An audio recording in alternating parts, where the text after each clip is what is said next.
이 아침 함께 읽을 하나님의 말씀 예레미야 23장 9절로 22절, 오늘 매일 성경 본문 말씀입니다. 우리 자막을 통하여서 펴신 성경을 통하여서 하나님의 말씀을 우리 한 절씩 교독하여 읽겠습니다. 선지자들에 대한 말씀이라. 내 마음이 상하며 내 모든 뼈가 떨리며 내가 취한 사람 같으며 포도주에 잡힌 사람 같으니 이는 여호와와 그 거룩한 말씀 때문이라.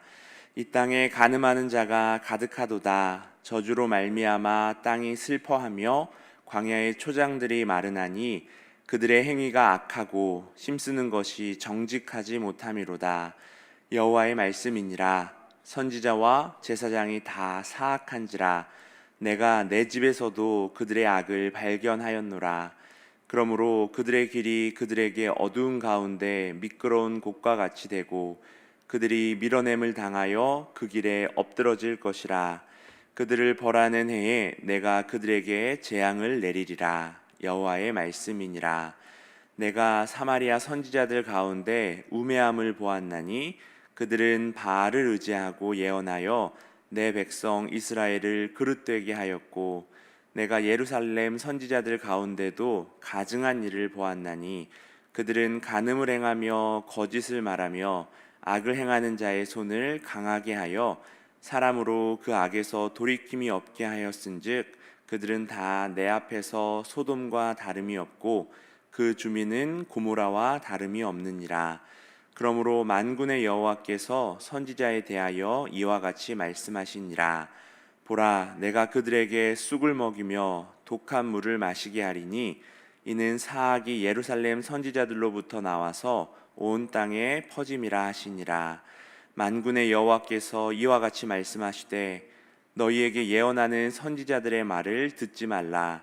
그들은 너희에게 헛된 것을 가르치나니 그들이 말한 묵시는 자기 마음으로 말미암은 것이요 여호와의 입에서 나온 것이 아니니라.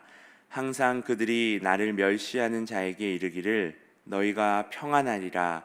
여호와의 말씀이니라 하며 또 자기 마음이 완악한 대로 행하는 모든 사람에게 이르기를 재앙이 너희에게 임하지 아니하리라 하였느니라. 누가 여호와의 회의에 참여하여 그 말을 알아들었으며 누가 귀를 기울여 그 말을 들었느냐. 보라, 여호와의 노여움이 일어나 폭풍과 회오리 바람처럼 악인의 머리를 칠 것이라. 여호와의 진노가 내 마음에 뜻하는 바를 행하여 이루기까지는 그치지 아니하나니 너희가 끝날에 그것을 완전히 깨달으리라. 이 선지자들은 내가 보내지 아니하였어도 다름질하며 내가 그들에게 이르지 아니하였어도 예언하였은즉 그들이 만일 나의 회의에 참여하였더라면 내 백성에게 내 말을 들려서 그들을 악한 길과 악한 행위에서 돌이키게 하였으리라. 아멘. 여러분, 예수님에게 붙이는 호칭으로 잘 알고 있는 메시아라는 단어는 원래 기름 부음을 받은 자라는 뜻을 가지고 있습니다. 하나님께 기름 부음을 받아서 이 땅 가운데 하나님의 일을 하는 자로 세움을 받았다라는 의미입니다. 구약에서 그래서 메시아, 기름 부음 받은 자는 크게 세 종류의 사람들이 등장합니다. 왕과 제사장 그리고 예언자들이었습니다. 정치적인 영역에서 하나님의 통치를 위임받은 왕에게 기름을 부었죠. 그리고 종교적인 영역에서 백성들을 거룩하게 이끄는 자로 기름 부음 받은 자들이 제사장이었고요. 왕과 제사장이 자신들의 역할을 제대로 해내지 못할 때 하나님께서 보내신 자들이 바로 예언자였습니다. 우리가 읽어나가고 있는 예레미야서의 주인공 예레미야 역시 정치적인 영역에서 왕들이 제대로 하나님의 다스림을 구현하지 못하고 종교적인 영역에서 보완해줘야 할 제사장들 역시 올바로 거룩함을 드러내지 못하는 상황 속에서 하나님의 부르심을 받았습니다.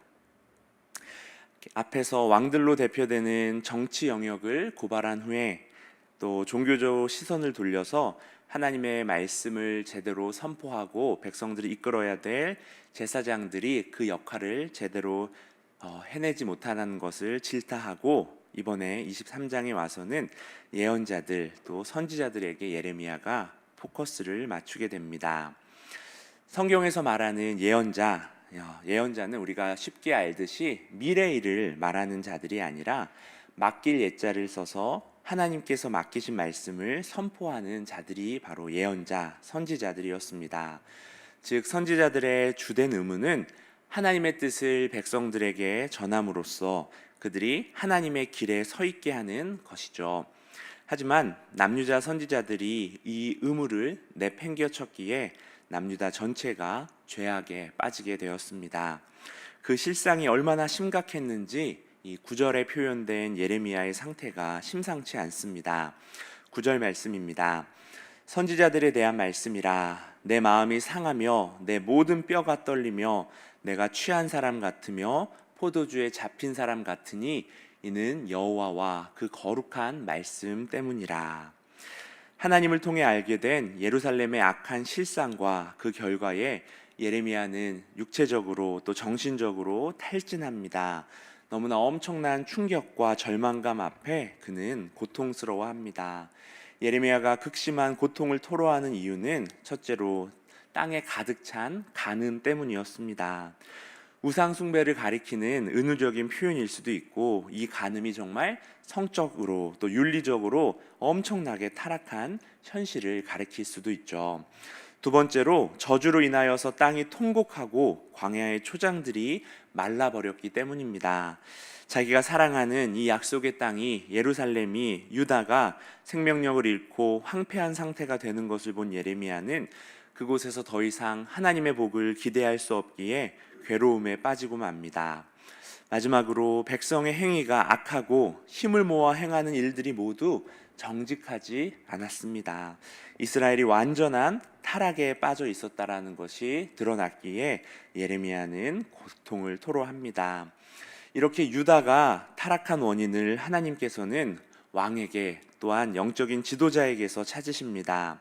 백성을 진리로 이끌어야 될 그들이 사악했다고 하시는데요. 11절 말씀을 보면은 선지자와 제사장이 다 사악한지라 내가 내 집에서도 그들의 악을 발견하였노라고 하시면서 그들이 성전에서조차 선지자와 제사장들이 악을 행했다라고 기록하십니다. 이렇게 유다는 하나님의 말씀을 버리고 깊은 영적 어두움의 길로 들어가게 됩니다. 12절 말씀과 같이 하나님의 말씀을 버린 자들에게는 영적인 흑암과 재앙이 닥치게 됨을 우리는 똑똑히 보게 됩니다. 여러분, 복된 삶을 살아가려면 복된 원리를 쫓아야겠죠. 그러나 유다는 오히려 사마리아의 악행을 답습합니다. 사마리아가 그 우매함 때문에 아시리아에게 멸망당했음을 똑똑히 지켜보고도 남유다 역시 사마리아처럼 바알을 숭배하고 또 소돔과 고모라처럼 악을 행했습니다. 심지어 그들은 악을 조장하고 장려하기까지 했는데요. 하나님과 언약을 맺은 이 언약 백성다운 삶의 모습은 전혀 보이지 않았습니다. 언약 백성은 다른 무엇보다도 하나님의 거룩한 말씀을 쫓는 자들입니다. 하지만 유다의 지도자인 선지자와 제사장들은 영적으로 무감각하고 어두워져서 말씀보다는 자신의 생각과 자신의 뜻을 좇았습니다. 우매하고 어리석은 자가 되어서 바알을 의지하여 예언하며 백성들을 우상 숭배의 길로 이끌었죠. 그들의 삶에도 간음과 거짓이 넘쳤고 이러한 죄악은 그대로 백성들에게 전염되었습니다. 온 땅은 결국에 영적 타락으로 오염되었고 분별력을 잃은 백성들은 하나님의 말씀을 업신여기며 멸시하는 지경까지 이르렀습니다. 그럼에도 불구하고 거짓 선지자들은 이 자기 생각을 하나님의 뜻이라고 전하고 평강을 예언합니다. 이렇게 기름 부음 받은 예언자의 사명이 실패하고 맙니다. 왕도 또 제사장도 이 예언자까지 기름 부음 받은 세 부류의 사람들 모두 하나님의 다스림을 구현하는 데 실패한 남유다에게 심판과 멸망이 임하는 것은 어찌 보면 필연이었다고 생각됩니다. 구원의 하나님께서는 심판의 하나님이시기도 합니다. 하나님은 오래 참으시는 분이시지만 영원히 참으시는 분은 아니시죠. 죄와 거짓을 영원히 내버려만 두신다면 오히려 그것이 공의롭지 못한 처사입니다. 하나님은 죄악을 그냥 넘어가지 않으십니다. 하나님의 아들이 이 땅에 오셔서 십자가에 죽으실 수밖에 없었던 이유는 이 땅의 죄악이 이토록 심각했기 때문입니다. 15절 말씀입니다. 그러므로 만군의 여호와께서 선지자에 대하여 이와 같이 말씀하시니라. 보라, 내가 그들에게 쑥을 먹이며 독한 물을 마시게 하리니 이는 사악이 예루살렘 선지자들로부터 나와서 온 땅에 퍼짐이라 하시니라. 여러분, 하나님은 선지자들에게 쑥을 먹이고 독한 물을 마시게 하겠다고 말씀하시고 백성에게는 그 예언을 듣지 말라고 하십니다. 그들이 전하는 묵시는 하나님의 입에서 나온 것이 아니라 자기들의 마음과 생각에서 나온 것이기 때문입니다. 하나님의 말씀을 읽고 또 묵상하는 것은 기독교인의 의무 중에 하나가 아닙니다. 말씀은 우리의 생명 그 자체입니다. 말씀을 읽고 또 묵상하는 것을 나의 것으로 삼지 않으면, 다시 말해서 이 말씀을 온 존재를 다하여서 우리가 믿지 않게 된다면은 내 마음과 뜻에서 나온 것을 믿고 우리가 전하면서 살게 됩니다. 이런 행동은 전하는 자나 듣는 자 모두에게 이 독한 쑥과 독을 먹는 것 같은 고통을 주게 됩니다. 거짓 선지자들은 하나님을 멸시하는 자들이나 마음이 완악한 자들에게 하나님의 심판을 선포하지 않고 오히려 평강을 빌어주었는데요. 그것은 하나님의 뜻이 아닌 거짓 예언이었습니다. 거짓 예언이라는 것은 듣기에는 잠깐 좋지만 결국에 멸망을 앞당기는 불과 같습니다. 부모는 자녀를 누구보다 사랑하지만 듣기 좋은 말만 자녀들에게 해주지 않죠. 우리도 마찬가지로 듣기 좋은 말씀만 골라서 믿을 수는 없습니다. 여러분, 하나님은 살아계시죠. 그리고 지금도 우리들에게 말씀하고 계십니다. 하나님의 말씀을 말씀 그대로 듣고 믿는 삶이 하나님이 우리에게 원하시는 삶인 줄로 믿습니다. 18절에 누가 여호와의 회의에 참여하여 그 말을 알아들었으며 누가 귀를 기울여 그 말을 들었느냐라고 하십니다. 이는 여호와의 회의에 참여한 선지자와 예언자가 아무도 없다라는 뜻이죠. 여호와의 회의, 고대 근동에 살았던 사람들은 신이 하늘에서 회의를 한다라는 세계관을 갖고 있었습니다. 신의 총회가 하늘 보좌를 중심으로 열리는데 이 왕이 다스리는 정치 모습과 비슷하다라고 생각을 했었죠. 히브리 신앙에서도 그 영향을 받아서 아마 이런 기록을 하게 된 것으로 생각이 됩니다. 그런데 그 회의에 참여하지도 않은 채 하나님의 뜻이라고 선지자들이 거짓 예언을 했다라고 하나님은 폭로하십니다. 영적 지도자들은 자신이 하고 싶은 말을 하는 사람이 아닙니다. 내 뜻대로 말하는 자들이 아니죠. 또 백성이 듣고 싶어하는 말만을 해주는 사람도 아닙니다. 참된 선지자 예레미야는 오히려 이스라엘 백성의 죄악을 들추고 회개를 촉구하며 하나님의 심판 메시지를 전했습니다. 백성은 그의 선포를 듣기 싫어합니다. 하나님의 뜻을 전하는 참된 선지자에게서 등을 돌려버리고 그를 핍박합니다. 결국 거짓 선지자들이 전한 거짓 평안의 메시지가 심판을 불러옴을 보게 됩니다. 진리의 말씀을 있는 그대로 가감없이 전하는 자가 영적 참된 지도자입니다.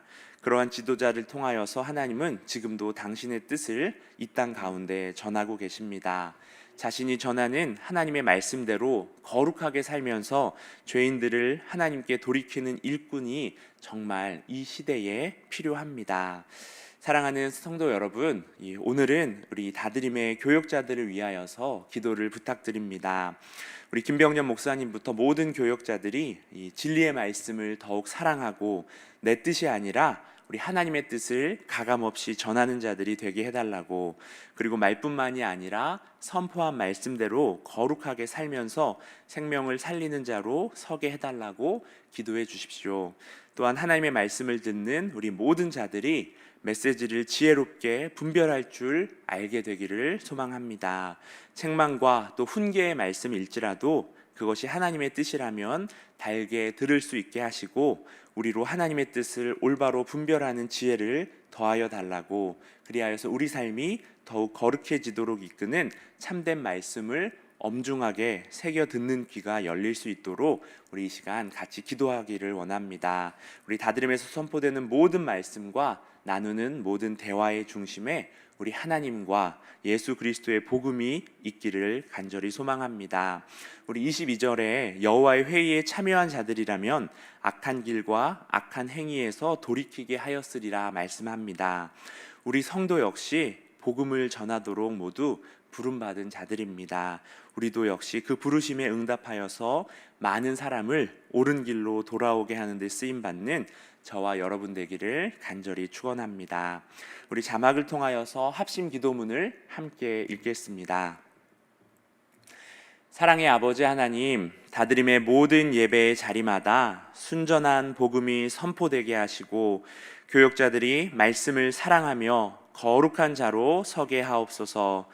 예수 그리스도의 희생과 소회로 인하여서 우리가 구원의 자리로 초대받았음을 감사하며 소회가 아니라 연합으로 공동체를 거룩하게 하는 다드림 되게 하옵소서.